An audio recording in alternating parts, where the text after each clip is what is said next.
Relentless Chat, episode 5 with Candice Brathwaite. Boom. Oh, said your name right. I as know, well. innit? Fan. I know, innit? I was thinking, Shadia, please don't fucking say Braithwaite. She's like, no, I checked. Hello, mate. How are you? I'm good. How are you? Yeah, right. I got the lurg, but you know, like we said when you walked in, it never stops, does Exactly. it? Life you goes just on. keep going. It's just relentless. Yeah. Relentless until it isn't. Yes. When do you want it not to be relentless for you? Have you thought about it? Yeah, when I'm 40. Wow. That was very precise and done. I am so crystal clear at how I would like this timeline to play out. Okay. By 40, I'd like to hire someone to delete all my digital footprint. Wow. I want you to type Candice, no search found, no images. Wow. I would like to use this as a springboard to essentially not exist. How many years have we got? 3. Wow. Yeah. So you got some quick stuff to do in the next 3 years. I know. I believe in it though. Are you not exhausted by this? Yeah. Yeah. Yeah, it's exhausting. It's relentless. And the older I get, my issue with it now is the perceived ownership people think they have of me. Oh, it's so hard. Especially because your eldest daughter. Eldest daughter. I've always been in charge. I take care of Always. everyone, Looking take care of after- yeah. everything. So when people step into your world and think that A, they know you, B, they have some say over how you live your life, it's quite shocking. Yeah. It's quite head-turning. It's quite, I'm sorry, what? And because I'm no longer interested in having a perfect brand, there are some days where I'm like, who the fuck are you talking to, bruv? Sometimes I say that in The DM. the South London just gets in my esophagus. And I don't know if it's because, hopefully, I look younger, / I'm petite. Yeah. People think they can. think, I'm like, are you having a fucking laugh? You're like, sorry, I'm just looking for who the fuck do you think you're talking to? Do you know, Yeah. I'm a proper grown-up, as hard as that feels sometimes. And I'm just not enjoying certain lanes of this lifestyle. There's certain lanes of social media. Absolutely. And not just as a giver, as a taker. Gosh, the mind-numbing. Yeah. Also now sitting with myself and being like, oh, you are just as easily influenced as anyone. Yeah, we all are. Your algorithm is now skewed to tell you one thing and think one way. And I would much rather have conversations with people in real life. I want to hear your Always. tone. I want to hear the inflection and the suggestion. What connotation is this said with? Exactly. What's the, Yeah. you know, these clickbaity clips for everything where we've got no context and everyone just makes their mind up They about someone jump on a intense. bandwagon. It's exhausting because I spend a lot of time. A lot of my early years on social media, I was perimenopausal and losing my mind and unhappy and just pretty miserable and grumpy. I didn't know what was going on. I was, you know, and a lot of that came out on social. And I think some of that reputation has stuck with me. So I think some people who decided they didn't like me 10, 12, 14 years ago, that's just stayed. And I feel like a completely different person. Yeah. So I still get called gobby and all that sort of stuff. But I sort of learned that, well, there were times in my early 40s where I definitely was. Now, when I speak, it's because I either know what I'm talking about or there's an injustice.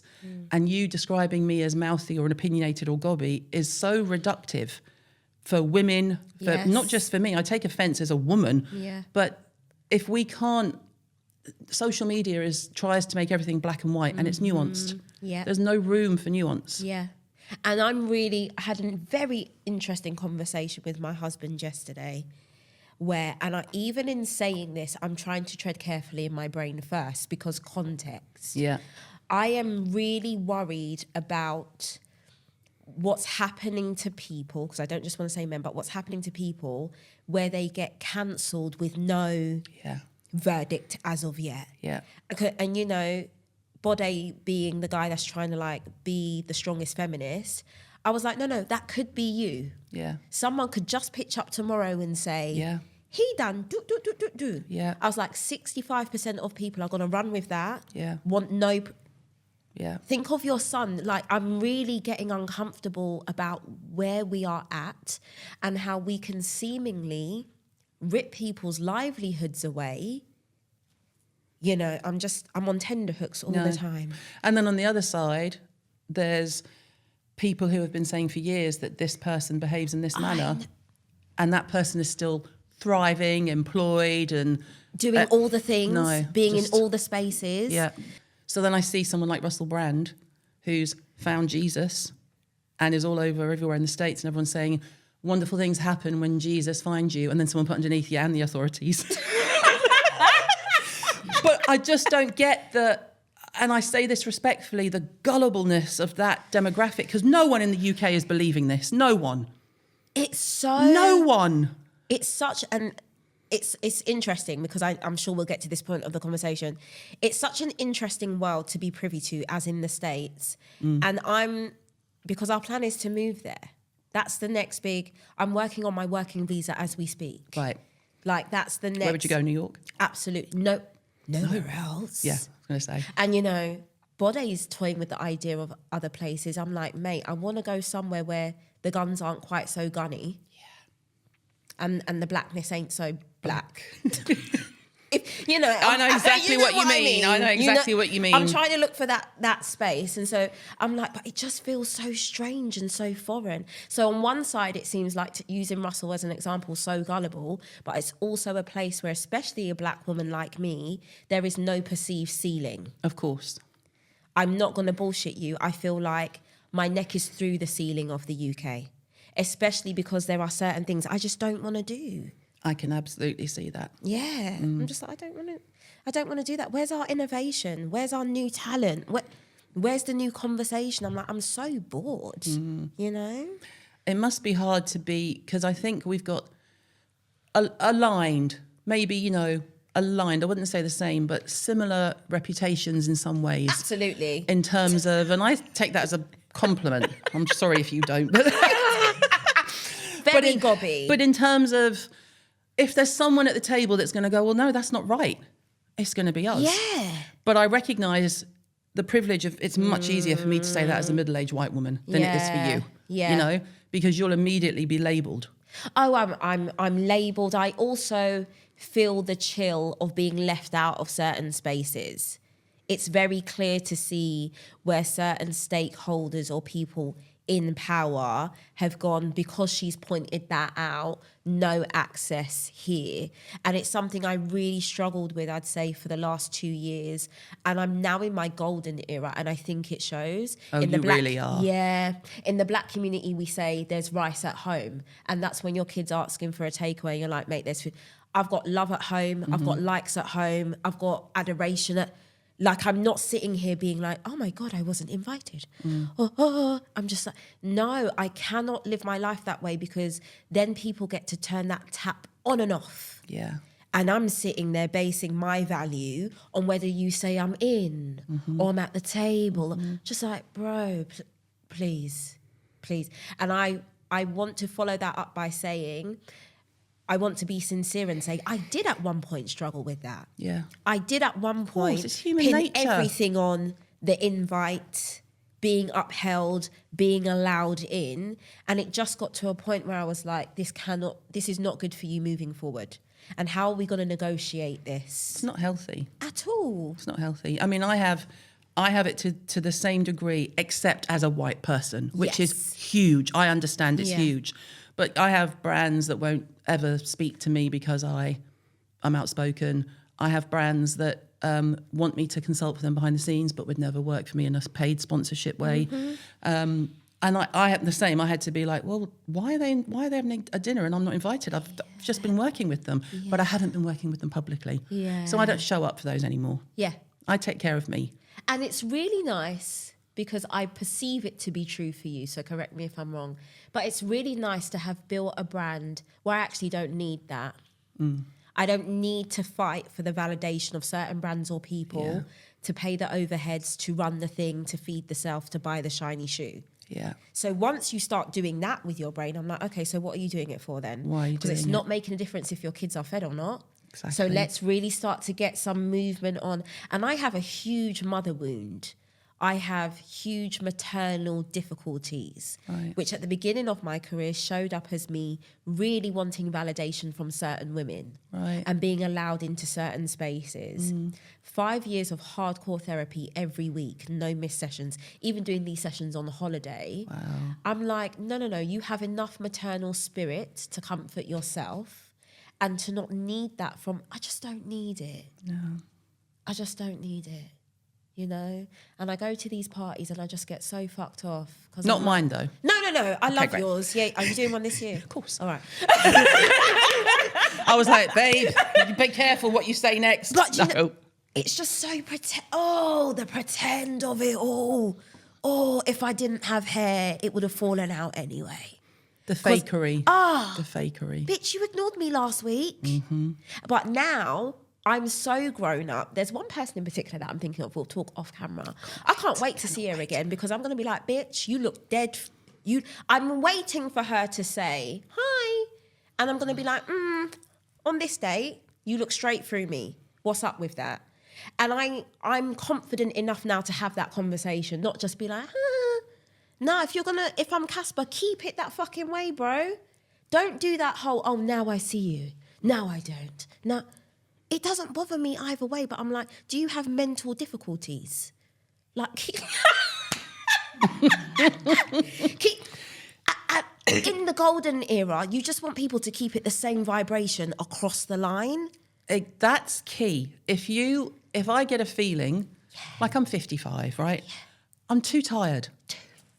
And when I did the pod with Grace Dent last season, she said, when I said I'm 55, she went 25 more summers.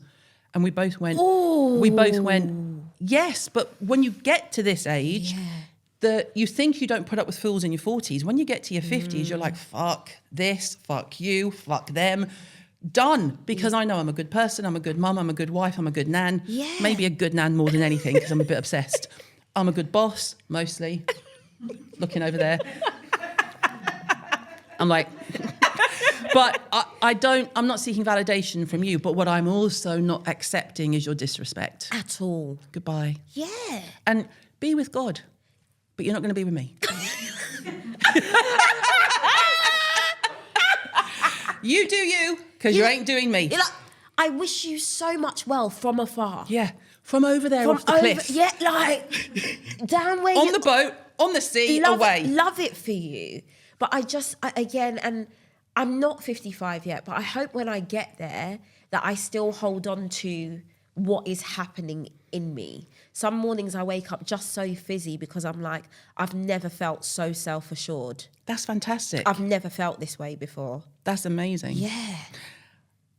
Talk to me about the fitness thing, because I didn't click. So I'll follow you, and I pray that when I open my app, you're going to be getting ready, because I'm like, what's she going to spray today? And I'm looking at the shoes going, she's going to go silver. She's going to go silver. Genuinely, I'm so invested. But because we spoke at the Christmas thing last year, I didn't, and it's funny because when you said how you had previously felt and about how you looked and felt, and how you had a go at him for not telling you, I was like that with Jim. When I was perimenopausal, God bless that man, he's never said one word to me about how I look, right? He did once say, do you need those eyelashes? And he was spot on. I think we can all agree that Jim was spot on. I looked like RuPaul after a night at Glastonbury. They were like this, and the best thing about COVID was I lost the lashes, right? So a man's never mentioned my weight. Yeah. Ever. Yeah. But it took me going, I don't feel healthy. So when I started working out, he was like, oh, what are you working out for? He's just, bless him. He's just like, oh, that's nice. Yeah. And then he sees the sort of effect of me working out, and he's like, you look fit, but he doesn't mean fit like when you're a kid, or he's fit. He was like, oh, you look fit, love, like, you know. Yeah. And I'm like, yeah, you want to start, mate. So what was the cincher for you? Because obviously I told you mine was my mum and not wanting to be frail. And and this is why I knew that sitting down with you was going to help me just have a really good conversation.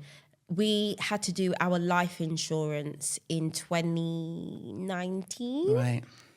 Fuck me, mate. That premium, because of the way they perceived my health to be because of certain data, I said, I think the fuck not.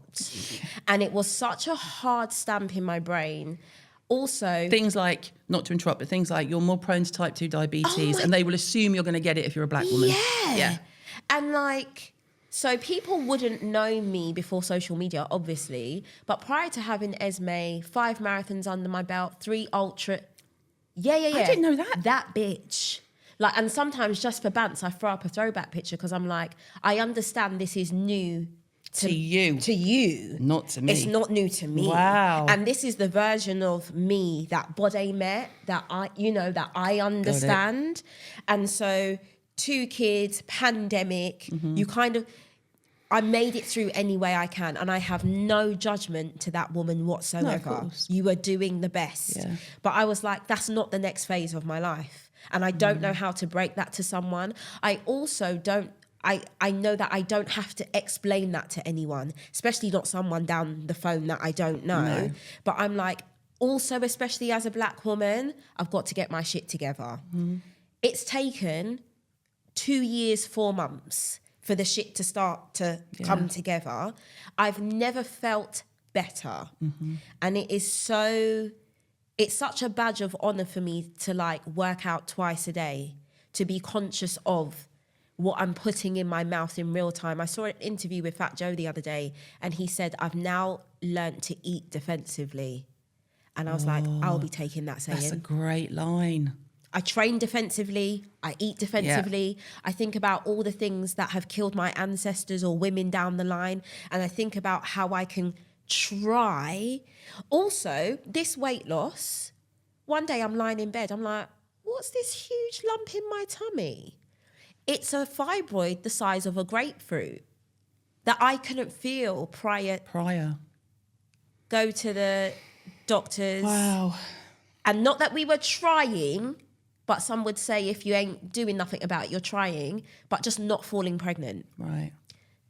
Huge fibroid, it's changed the shape of my womb. Sperm can't get any access. And the doctor just hit me straight with the hysterectomy conversation. I was like, hold your shit, love. Like, I don't When was this? This was like 3 months ago. Oh, shit. I was like, but he was like, you don't want any more kids. I was like, no, you're skipping steps. That's going to bring on early men. Let's settle down a bit.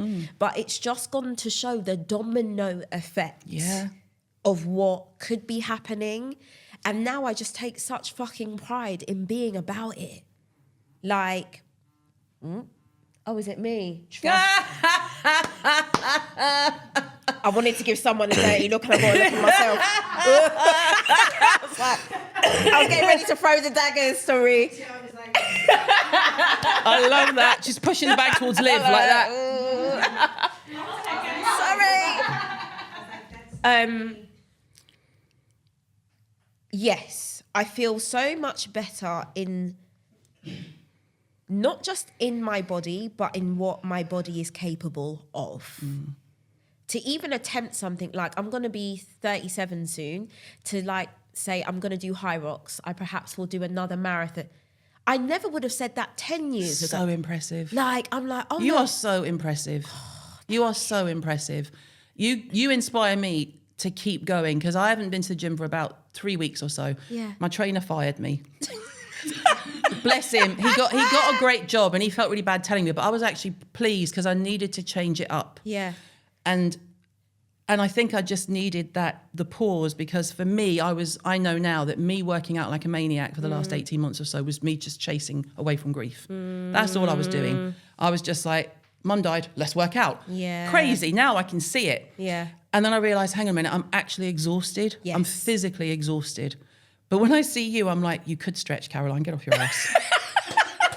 You don't have to do high rocks or do a marathon, but you can at least stretch when you get up in the morning and before you go to bed. Make an effort. But like we were saying off camera, I don't want people looking at me and then thinking that what they're doing or not doing is bad. I'm now woman enough to see from a bird's eye view that especially a woman's life, it has seasons. Yeah. Those were my baby years. That was the time to gain extra weight and sit on the... It has Yeah. So there may never be another padding season for Candice Brathwaite, but the exercises may change as I get up. You know, nothing is a sure thing. That's the same for me, because what I've kept is I track on MyFitnessPal. See? 560 odd days I think I've done. Yeah. And that keeps me in track. I don't obsess. I weigh myself once a week to see if I'm in check. Yeah. And it's just to keep an eye. Yeah. It's to keep an eye because I am 55. but I've got autoimmune diseases on mum's side and heart problems on dad's side and type 2 diabetes on dad's side. And I'm like, same, I was just like, I want to be around a long time. Yeah. If I want another 40 years, I don't want 40 years and 20 of them are in a home, frankly. Exactly. So I'm not working out so that I look fit. I'm not. It's about I want to be strong enough to do my own shopping when I'm 80. Yeah. And I hear that and I feel it so deeply. And I'm not going to sit here and lie. There comes a point with weight loss where you do then obsess about the scale going down. Yeah. And it got to a point with me where it was a little too down. Tingly fingers, always feeling cold, so dizzy. Really? My PT was like, you're going too far the other way. Yeah. He was like, and I can't actively train you if you're not going to accept that with this version of you, it's going to do that. Because as we build muscle, we're going to go here. And I was like, you know what? I hear it. But there is a conversation to be had. And I love that I feel safe enough with you to do all of this. Where it's like, and I'm trying not to get emotional because I understand where this conversation is coming from. I've had to really think to myself as a black woman, what will I allow or feel as though I can allow to count against me? Walk with me here. I'm not fairer skinned. That's not something I can quote unquote change. But that does then leave me out of the running for certain things. Colorism just exists in that framework. Yeah. I don't look like a model. And it's like, the more of these notches, societal notches you have against you, it's like, I'm trying to pick a thing. And I hope the people listening to this understand how authentically I'm trying to have this conversation, because God knows I'm not saying that feeling this way is correct, but I'm also not going to sit here and say that I don't feel it. Yeah, of course. That I don't feel like, you're a black woman, you're a dark-skinned black woman, you're a plus-size dark-skinned black woman, you're a plus-size dark-skinned black woman who's gobby, who's gonna tell the truth, who's gonna call... Fucking hell. It's exhausting. Do you know what I mean? It's a lot to carry. It's a lot to carry. And I'm like, as I watch my peers now grapple with certain things that are happening to them, or how they, whatever they choose to do, to just maybe take a notch off or feel less pressure, I've got no fucking judgment. I said off camera, it's just that I don't have the heart, that I'm scared. I'd have more plastic surgery than Dolly Parton if I wasn't such a chicken. My tits would be up here. My ass would be out there. The fuck? I'd have to have a reverse sound on me, like, do.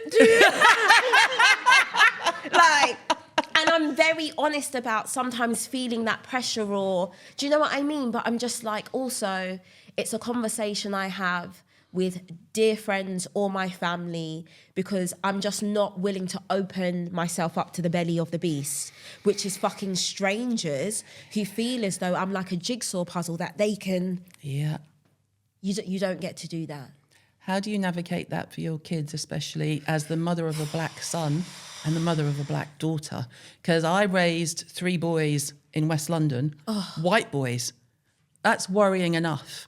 But in the real world, raising a black son is there's far more stress and things that can go wrong. And Jim was obviously raised on a council estate in Fulham. So we're very aware of our positioning in our community. And we do see it as our community. Yeah.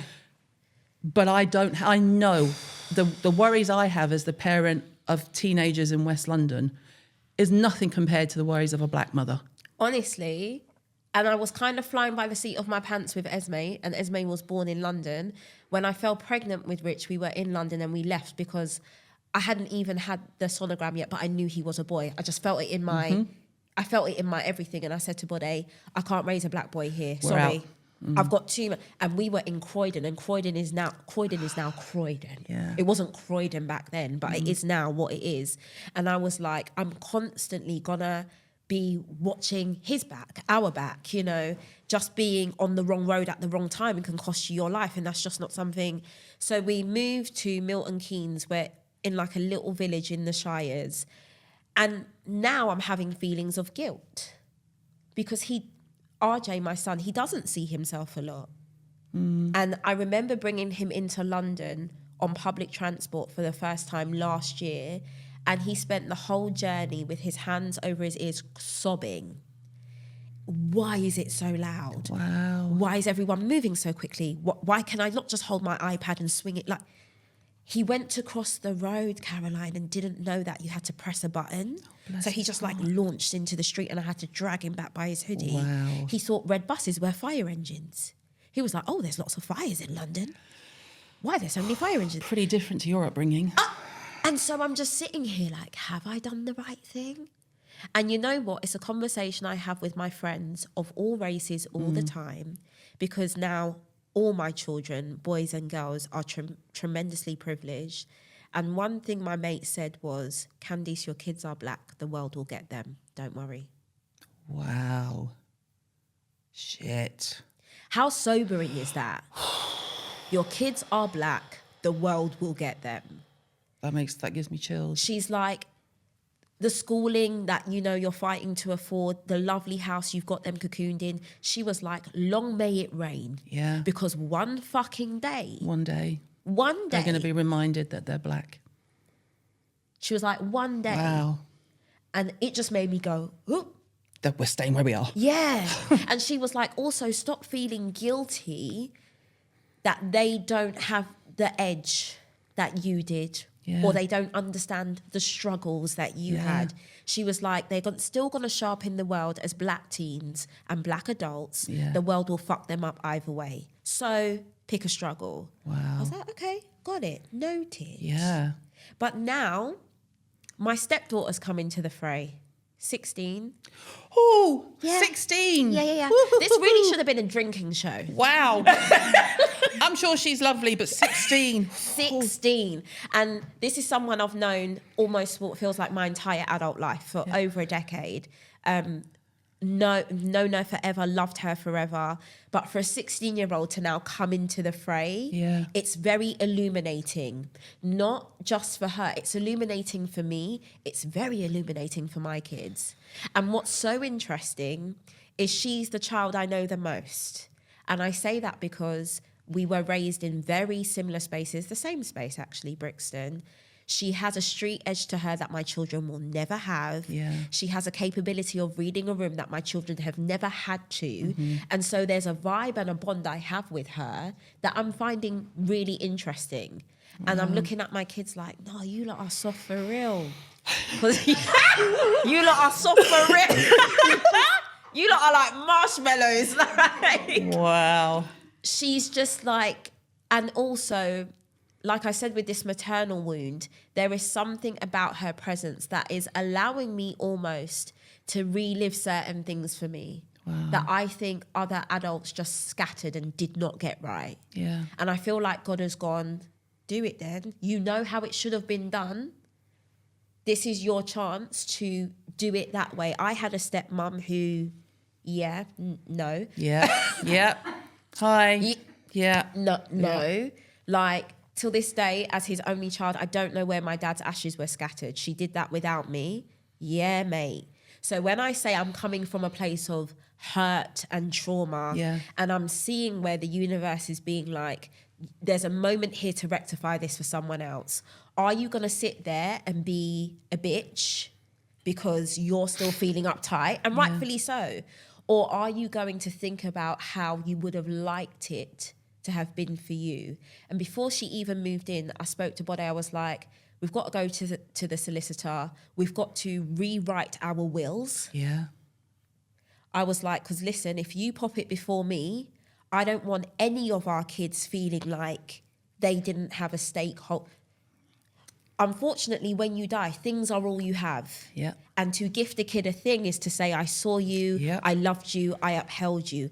I need certain things in certain places. So she's not feeling as though, because I am the step parent, it can be really easy for me to be the wicked witch. Yeah. Whether I am that or not, that's how a story can do. And I look at him and I'm like, fix the fucking story. Don't make me the bad guy Don't here. make me the bad guy. And he never has. But I also look at my mates who are entering relationships with people that have kids and I'm like, there's so much you need to pattern first so that you're not the villain, or that you make it clear, I've got no issues. I love you equally. But it has, like I said to you off camera, it's the most adult thing I've ever done. Fuck HMRC. Fuck that. Stepmom to a 16-year-old girl. Mumming is the hardest thing I've ever done. I can imagine. Yeah. But only imagine. I'm just like... It's hard enough when it's your flesh and blood. Maybe easier. Because like I said, you can Bart Simpson then a bit. Oh. No, I mean like it's... I absolutely mean it was easier for me. And Ava and I didn't have an easy ride. But to be a stepmom and to not want to be the step witch, which is what we all called our stepmoms. Yeah. To not want to do that, like you're a proper grown-up now. I know. Terrifying, right? And it's really weird and really hard doing that with no proper example. I've got no older me to call. Like, there's no older black woman in my life that I can be like, yo, sis, shit's popping off. Yeah. In every column of my life, I'm the first to do it. That's a lot of pressure. A lot. Do you give yourself a break? Do you acknowledge it's a lot of pressure? I've started to. So much so that I've just started to redesign my life in my head because I'm like, there's only so much I can take. That's what I've been doing, but I'm 55. So if you're doing it at your age, babe, you're flying. There's only so much I can... I can't continuously show up as the first all the time. No, someone else has got to do this. I'm battered. Someone else has got... Battered is a good word. I'm battered. Yeah. And I don't show it. No, we're all like, join the fakery. Cameras on. Working out. But I'm dreaming about your painful death.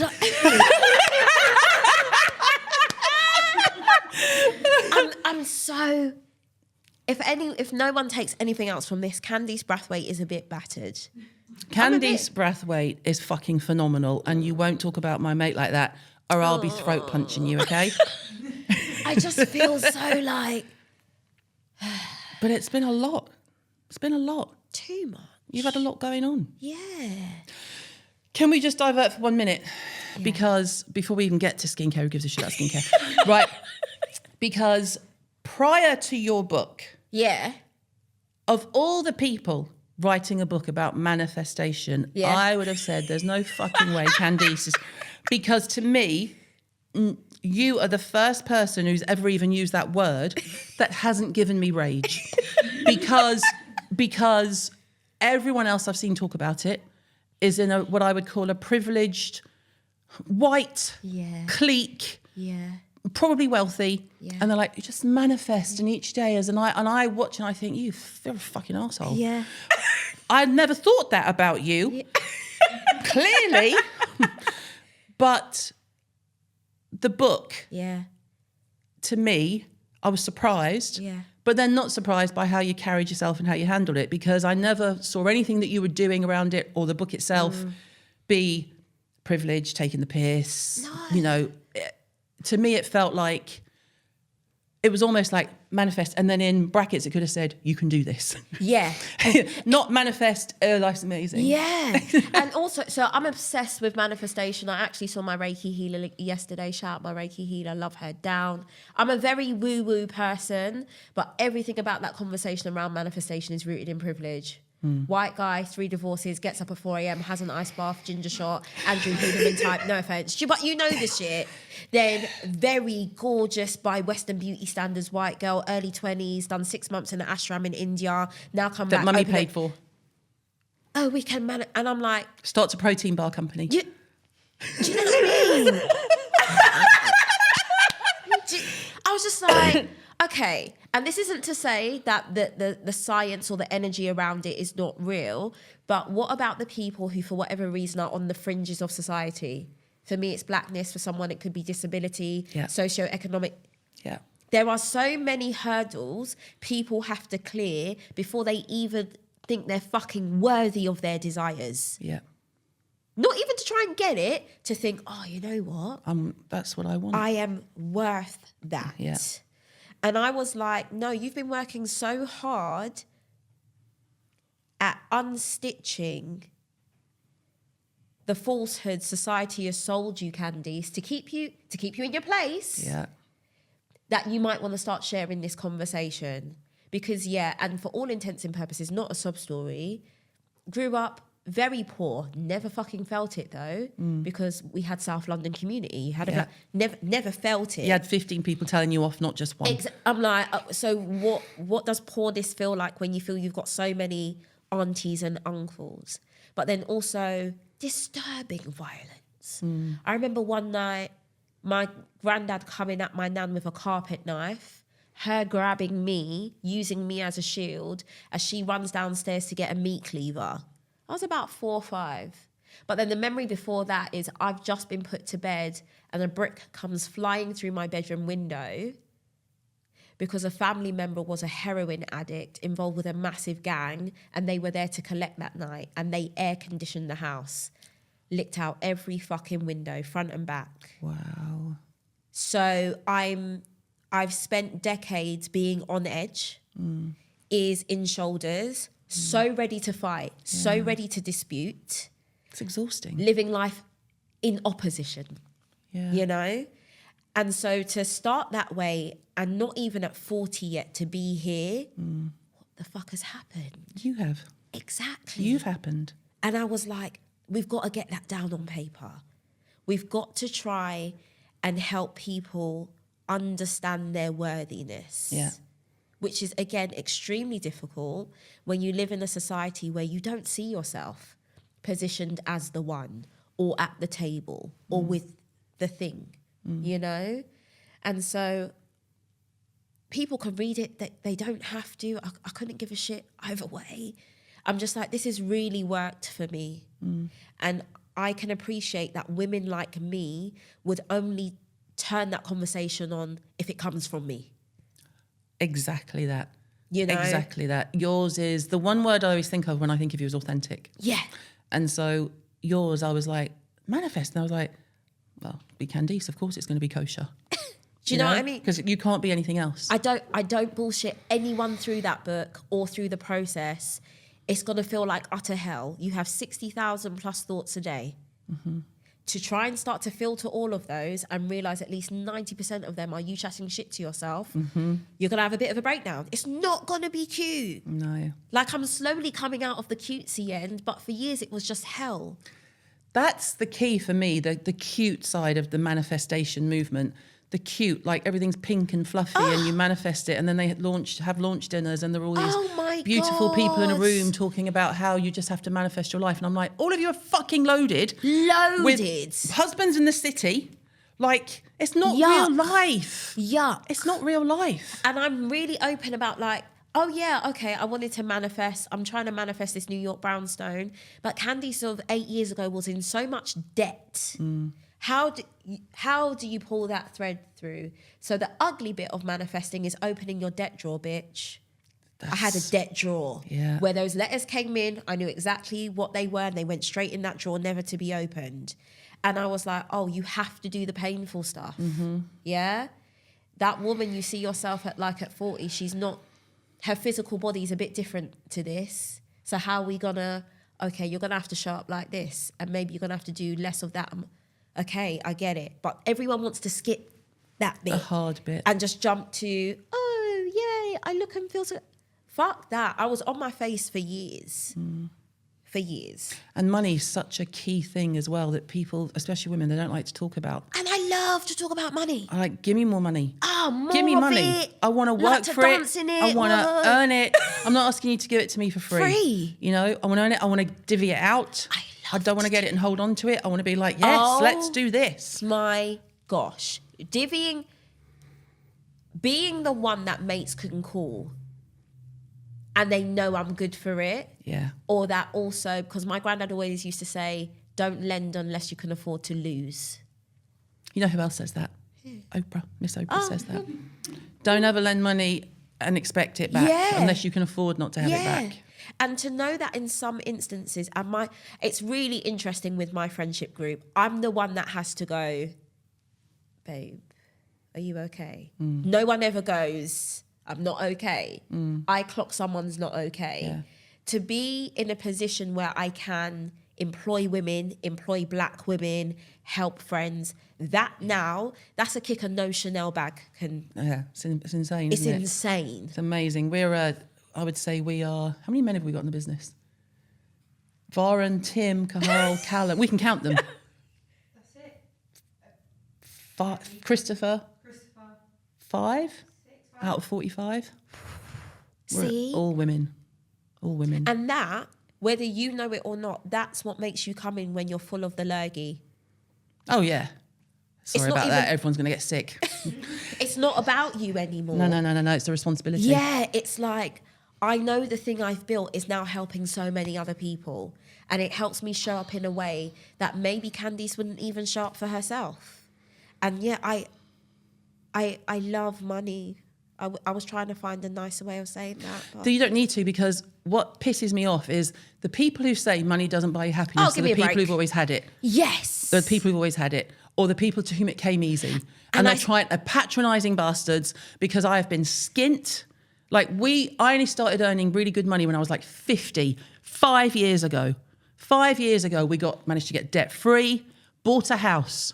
That is We'd incredible. rented our entire married lives, couldn't afford it. Because no sob story, we had 4 kids in central London, it's our fault.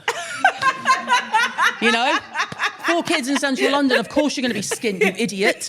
But Jim and I, up until like the blog really took off and I could do sponsored work. And I started to get paid annual salaries for sponsored work. Yeah. And that's when you've not had any money, it's never lost on you. Ever. And it's the only bit of trolling that gets to Ava. When she's called a Nepo baby and that she went to a grammar school and she didn't. They had to walk to school. I didn't have a car. Like, we have come from working class. Jim and I've worked for everything we've got. Nothing has ever been handed to us, and you never forget that. Yeah. It's why I'm happy to be the last one in the office. I'm emptying the bins, I'm doing the dishwasher. It's my fucking office. And it's why I bet you, because I've seen you in action, so you're like me, it's why everyone gets eye contact. It's why the cleaner is as important as the CEO. Everyone is sir and ma'am until they say you don't. Everyone. You're just there. And that's what my kids have. Yeah. So, even if Ava's being sassy to me, even when we weren't getting, like, teenage years were hard with Ava and I, and she wants to do the pod, I don't think I'm emotionally ready. No, I genuinely don't. Ava's more ready than I am, because it's hard to be in front of people. Because also, we're quite private, really. People think they know you, but we're not. Yeah. But I also think it's my duty to let her have her say. Yeah. She should be able to say, it was shit when you did this. I didn't love you when you did that. Oh. But she also then says, I could lose it, because she will also say to me, she called me, she went, Mum, I just need to thank you. And I was like, what? I was like, who is this? No, Caroline, my period's too close, babe. And she said, so many of my friends from school have got anxiety or, mental health problems or weight issues. And she said, you never once mentioned my weight to me. She went, even when I was a chubster at 16, you never once said, don't eat that. You never once said, maybe you should go on a diet. All you did was tell me how fucking amazing I was. And I was thinking, I don't remember that when I had my hands around your neck. But, and she said, and all my friends have noticed it as well. And that's why I think all of her friends, when they see me, they're like, hi, Caroline. Yeah. Because I also bollock them. Yeah. There were instances where I had Ava's phone and I would text them as her mum. Yeah. If Ava did, and I'd be like, this is Caroline and you are up shit creek. If you don't stop what you're doing, I'm telling your mum. Yeah. But they were more afraid of me knowing than their mums. Because of the respect. Yeah. But my kids have that, I'll hear Ava get out of a cab, like an Uber, and she'll be like, thank you, sir. And I'm like, yes, did something right. Yeah. Did something right. Please, thank you, you're welcome. Like, it's just so... eye contact, you're so right. But, and that is so different to some people I see in the same areas that we move in. And I think this is really key, if I am working, if I'm sort of deciding if I'm going to work with someone like a brand or whatever, and this is not so much now, but there was a brand that came into our office. Yeah. And Lulu, who's my first employee, she's also my niece. Yeah. She's a diehard. It's written in our contract she's not allowed to leave until she's planned my funeral. And she's like, no, don't, man, you're a joker. Which is Lulu to a T, right? And she this guy said, he was American, hey, can I get an iced coffee? And she was like, yeah, of course. And what's Lou like? Like, just the warm, So she puts it down in front of him and he didn't even look up and say thank you. Yeah. Well, I had that meeting gone in 10 minutes because I'm not going to fucking work with you. And she put mine down, I said, thanks, Lulu. And she put it down in front of him and he was like, yeah, so it's, And he just took it like this. And I was like, oh, you can get the fuck out of my office. Goodbye. You're one of those. Goodbye. But I think there's such again, it's just this golden space that I'm at. There's such a authenticness that comes with someone who had nothing, got something, and I'm not afraid to have nothing again. Oh, no, I'm not. No. Do you know, I'm like... I joke and I figured it out. Yeah, I'll do it again. I figured it out. Do it again. And so I'd be tired, but I'd do it again. But it makes you so quick on the bullshit. So quick to be like, that's my person, that's not my person. Yeah. Because you don't have to posture or play up. Or don't care. Like, I'm not doing that. I'm not trying to impress you, bitch. Ooh, I can hardly impress myself. At all. Let's do some actual questions because Okay. we're 2 hours in. No, it's fine. Mainly because there's a few things I think if we cover now, then when we do listeners' questions, because I've had a sneak peek. Okay. So in the last year or so, you've now got hubby managing you. Yes, thank God. Okay, because I was going to say, how's that working out? Yes. Okay, good. Yeah, yes, more yes. I can appreciate it's not going to fucking work for everyone. But I watched this guy work in construction and manage multi-million portfolios. And I was like, I just need him to see me as that portfolio. Like, once that penny drops, we're off to the races. He cannot stem the calls of, wow, you've really turned this brand around. Because he has. It's clear for everyone to see. To work with someone who preempts what my next target is, what I'm thinking about, I just can't make it up. This morning, London Marathon started following me. I was like, what the fuck have you done? I just knew it. He was like, I may or may not be in conversation. I was like, bro, I never said. He was like, I know that once you're done with High Rocks, you're going to have an... What's next? He's like, I know you. And so to work with someone who knows me that intimately, and also to watch your man play to his strengths. Amazing. And like to just go out and bat and do his job really fucking well, it's made him so much hotter to me than when There you go then. like, he's so much buffer because I'm like, and now, not that he ever was working for someone else, but you're not twiddling your thumbs. And because of the work we do, and our gentlemen are so background, sometimes I sit there and go, yeah, but are you living your dream? Are you doing your thing? Are you jazzed to be waking up this morning? And to see how much he's come alive in this managerial role, I want to say, I don't know why it didn't happen sooner. I know why it didn't happen sooner. This was the perfect time. Everything happens in its time. Yes, just this stunning output. No complaints. Well, isn't that a lovely answer? Because I think sometimes, you know, when you get people on a pod, and certain people, usually the same, and they're not you, I mean hosts of certain shows, and it's all clickbaity with drama and people crying, and I'm like, are you not embarrassed at this point that every girl that's on your show cries? Yeah, like... Stephen Bartlett. Leave that in. Oh, I'm fucking leaving it in. Like, because, and you know who, talking about, so we have a yogi, Ava and I, yogi, Raki, who is, you know, someone who you speak to and you're like, oh, I feel like I just exhaled. But then she also reciprocates and she'll ask you things and you think, you feel useful, you know. I was ranting about how, like, it's such a wasted opportunity for me if you get Trini, Melanie C, Nicola from The Ordinary, from Deciem, who else? The big criers. And the clips that you show are women crying. Yeah. When do you ever show a man crying? When do you ask a man about the woman being absent in the upbringing? And Raki said, and I was on a live having a little, you know, moment, and she said, I've noticed that he always asks men for their advice and how he should deal with situations, and he offers the female guests his advice. And I was like, that never... spot on. Yes. So it's so nice to hear you say, I love my husband. Love him. He's a shit hot manager and I want to do him. Yeah, like... to the point that we've had this discussion where like... And that's why she's talking about babies. Because we're adults, I'm like, should there be a day where we wake up and we're not so much in love? That's still my best mate. Yeah. And our next partners are going to have fucking hell. Yeah. Because we're going to be walking into each other's homes at 8 a.m. like, you're right, love, da-da-da. That's still someone who I admire outside of being my husband. Yeah. I'm like, yeah, you're the dog's bollocks. That's the key, because if you don't respect them... Yeah. It's just... No, I really respect him, and I respect the work he's had to do to keep up with me. Yeah. Do you know what? I've stretched him a bit. I've taken the piss quite a lot. And sometimes he's slow to the race, but he makes up the distance. He's like, she's pivoting again. she's doing a new thing. Yeah. He's always like, okay, I'll meet you where you're at. And I sometimes I think I take the piss with that. No, I think Jim is just unfazable. That's the word. He just goes, oh, All wow, right, okay, we're yeah. doing this. Yes. Okay. Like I'd go home back in the early days where I was an employee and be like, I can't do this. I fucking hate them. None of them speak to people the way I would. You know, like Yeah. when I was sort of in like that middle management area where you've got bosses, Yeah. but you have people that report to you and they love you, Yeah. but the bosses don't because you're not treating them as shit as you're being treated. You're not passing that cycle Yeah. down. And when I gave up this really big job, it was him that said, babe, we'll be all right. Yeah. If we can pay the rent, feed the kids, do what you need to do, give your notice in, fuck them. And so I gave my notice in and they were so stunned. Yeah. They were so stunned I'd left this job. Yeah. You know, they were like... Because you've "What- got rice at home. Do you see what I'm saying? Big bag of rice You've got, at home. You've got a gym. I've got a rice cooker.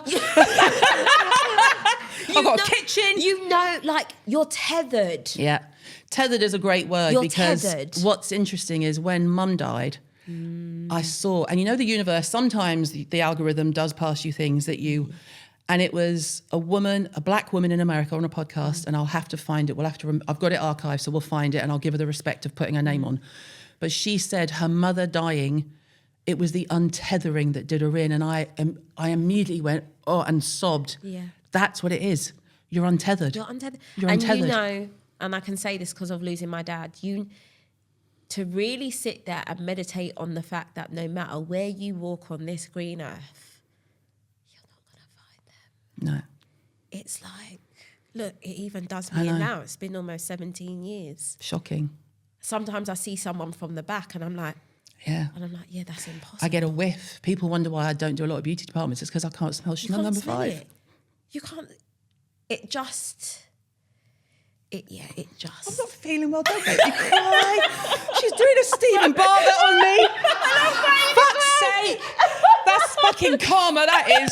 Fuck you, Diary of a CEO. Right, let's talk about beauty, for fuck's sake. Jesus. What I was going to say was, you then realise you have a moment, especially when it's your mum. Yeah. If you're close to your mum, I know not Yeah. everyone is, where you're like, oh, fuck, I'm the matriarch. And that's when I went, you got to get your shit together, you got to get your health together, you got to get your head together, you got to get your finances together, you got to get your business together. Yeah. And you just turn shit up. Yeah. And I know some people check out, and I have no judgment, like you say. Some people would just go, I can't cope with this. Yeah. And I have days where I go, Jim, oh, I can't cope today. And he Yeah. goes, I'll put something in the oven. And he'll just feed me tea like I'm a walrus. Like I'm on the sofa, like a walrus going, help me, you know, and he'll just throw food at me from the kitchen. And I'll be like, just having a moment. And like the other day, I got mum's medical records through. It took 18 fucking months, and it's only the GPs, not the hospital. Just in case you ever need to do this, don't open it if you're not in a good space, because it's chronological backwards. First thing you see, the patient died. And I went, oh, fuck you. I know. No, but when you get that, oh, it's all on me. Yeah. That's what you get. Yeah. But I stepped up in a different way, in a way that I'm really proud of. But I also think that's why I'm a bit exhausted at the moment. Because there comes a point where you go, shit, I should just stop for a minute. And that's why Bondzie becoming my manager was really important to me, because you've made me think about that now. One day I woke up and I was like, if I die right now, what the fuck is happening? Who's doing what? Who's in charge? Who's got their own? Who's in charge? Where are my babies This going? cannot be all. Yeah. Now I was like, okay, I want you to feel as bright as I do, so that if my lights get knocked out, yeah, grief, sadness, whatever. Yeah. But the we got train babies, keeps, babe. What's happening? the train keeps on chugging, you know? We redid our wills and lasting powers of attorney. If I tell you one thing, people, if you take anything this, get your death admin in order. Honestly. It's unbelievable the way the system is just stacked against you to get the money from the get person's the account. money, To everything. everyone wants a piece of it. Yeah. And if I wasn't the woman I am and the boss I am, I mean, like when I applied for medical records, they said you're not entitled to them and basically dismissed me. And I mean, fuck around and find out. Yeah. I went, oh, I think you'll find that I am. Here's my probate, bitch. You know, it was like everything is a barrier. Yeah. Everything's a barrier. 18 months to get her money out of the current account for my poor stepdad. Because I have to, the will should have said, she had a will. Yeah. The will should have said, Caroline will sort it. Because I've done everything. Everything. Yeah. The funeral, the wake, everything. And my brother's helped, but he's helped at my direction. Yeah. So everyone turned to me, which was good because it was a good distraction from losing my person, you know? Yeah. It was like, oh, this shit's on you now. Yeah. You've got to do it. Yeah. But you just, the death admin, so I have to drag Jim into the conversations, right? So Jim's the opposite. He goes, so the lasting power of attorney. So basically it's TMI, but everyone has to do it.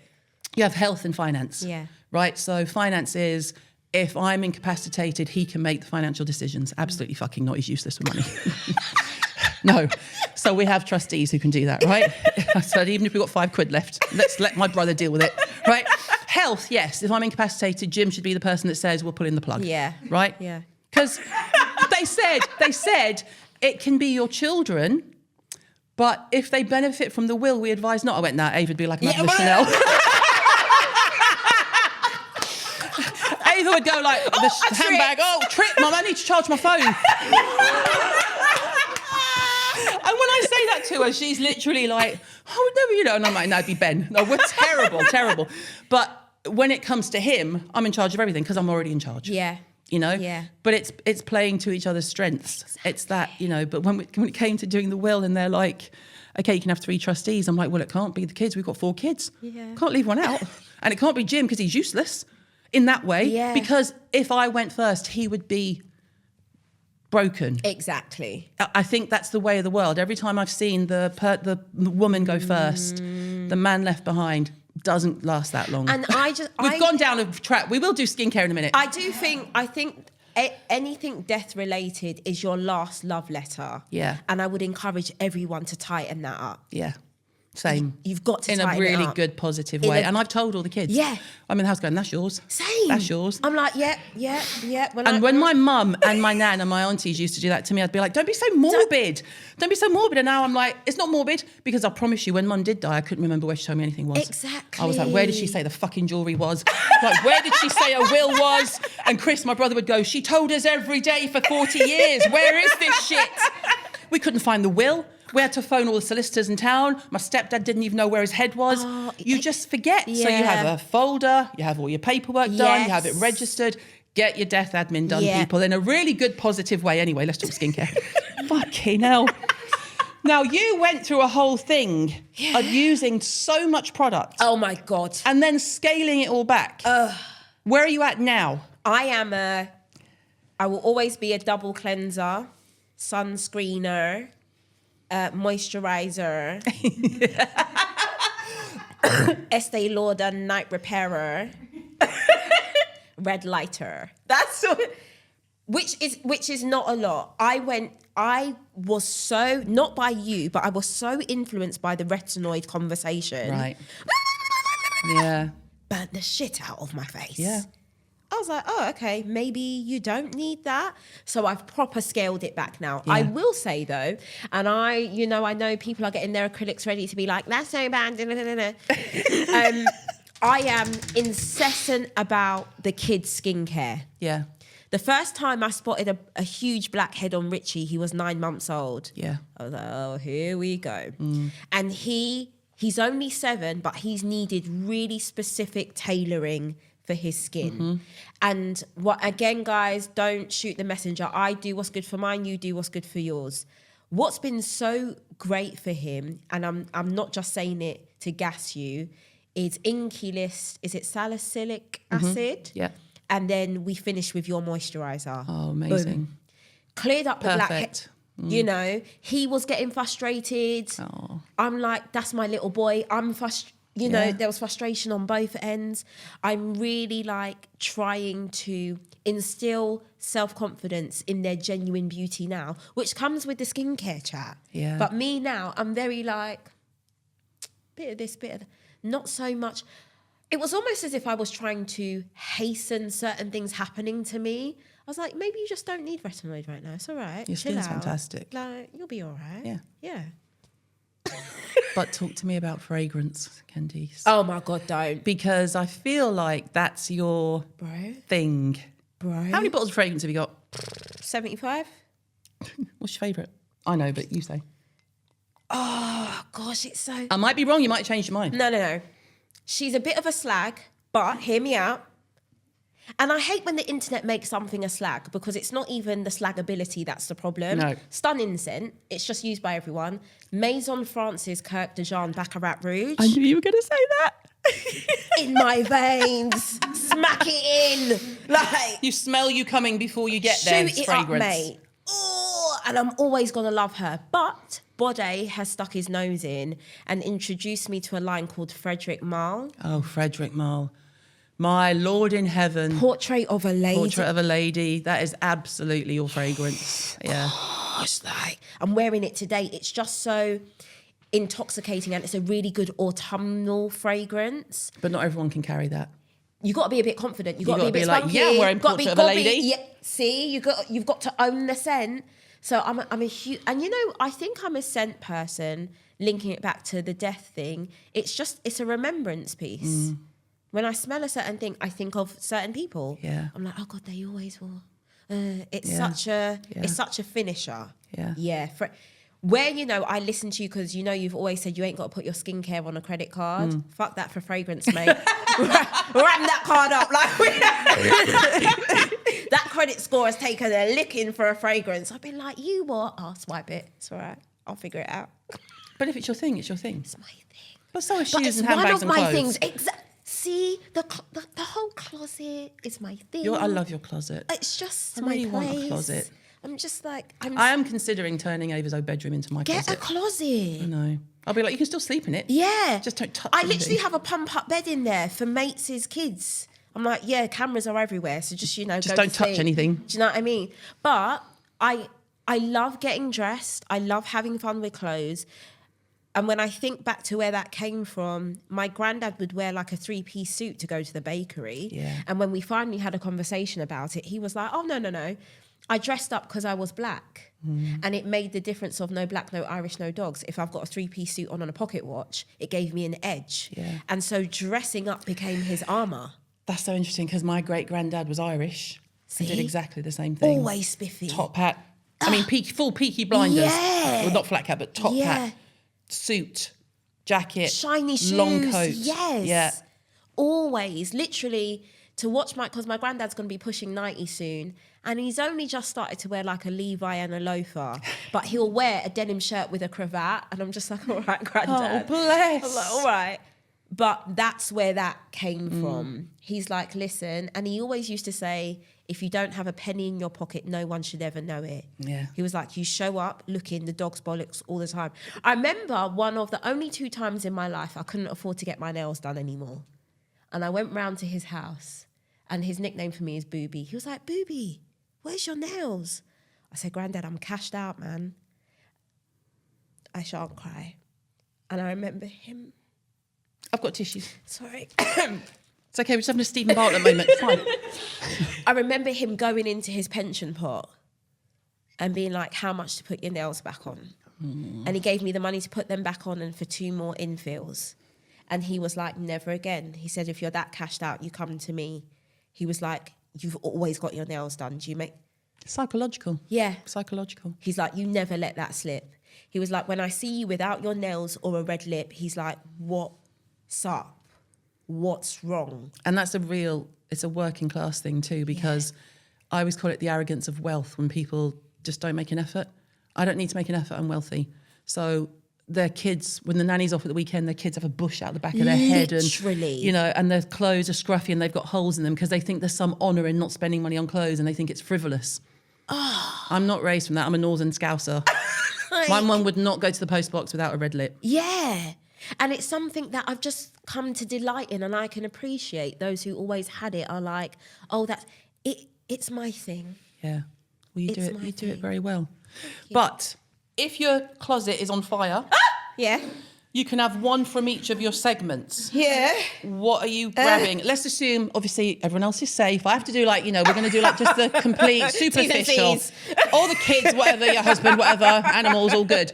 What are you taking? Shoes, handbag, coat, outfit, perfume, what are you taking? Oh my gosh. An Oscar de la Renta fuchsia coloured ostrich feather cape that I wore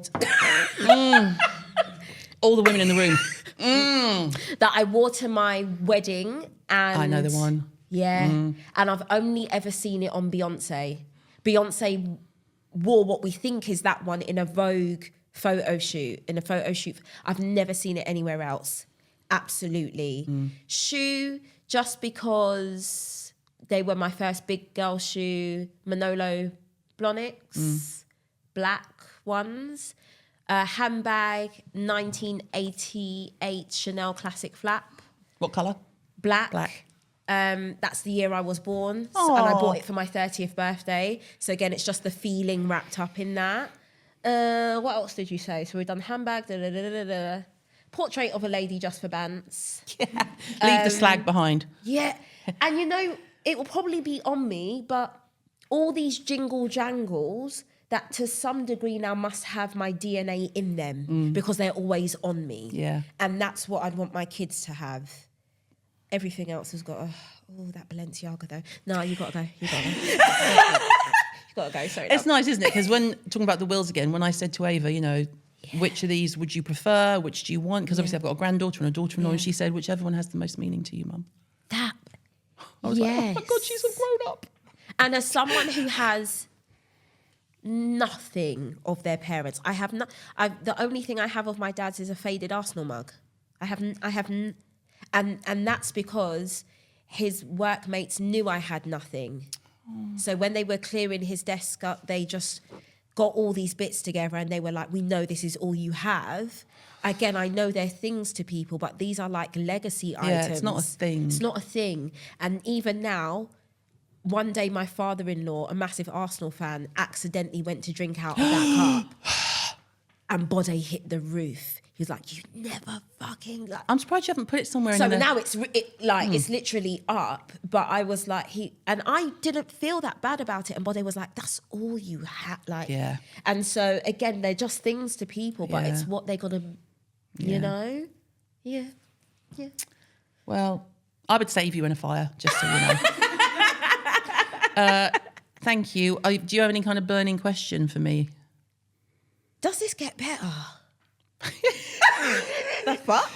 Well, sorry to leave that to the end. I'm just like, I'm out of puff sometimes, mate. I'm like, I think it's like the marriage and it's like life. There are days where I think I am all over this like a rash and I'm in my comments and I'm doing a Q&A and I'm answering everything and I'm on it. And there are days where I think my tank is absolutely empty and I need to fill it up. And I just switch off. Yeah. And I just wait for the weekend. Like that's when you know you're too deep in it. When you've got your own company like you have and you're too deep in it because you pray for public holidays because no one's going to contact you. Easter, Christmas, New Year's Day, I'm waiting for the break because you know no one's going to contact you. Yeah. Because like you said, if I'm the matriarch at work, responsible, and I'm the matriarch at home, your kids and your family don't, nor should they don't care about your problems. Yeah. Mum, I need this, Mum, I need this. They don't care that you're talking to investors and dealing with staff and doing this with the bank and da-da-da. And it does feel like you're being pulled in all directions. So you do have to go, but I wouldn't change my life. But you do have to know when to slam the door shut is one of my favourite sayings. You need to know when to slam the door shut. And it never means on family or loved ones or friends or just means to that. Yeah. Because like we were saying, like literally when you first walked in, when we started straight away behind the scenes, to the fakery. Yeah. Yes. To the, I don't have the energy to pretend today. I don't have the energy to pretend to care about your problems. And I don't mean like my lovely readers or viewers. I just mean, you know, like when you say I love peaches and someone goes, well, what about cherries? You're racist. And you're like, I fucking hate social media. You know? So yeah, but I would say that, but I don't have a 16-year-old stepdaughter in the house. So. No, this has been really great. Well, thank you. No, thank you. Thank you so much. I feel like we'll probably make people cry, but that's good. In a good, real way. Yeah. Not in a clickbaity way. Thanks, babe. Thank you.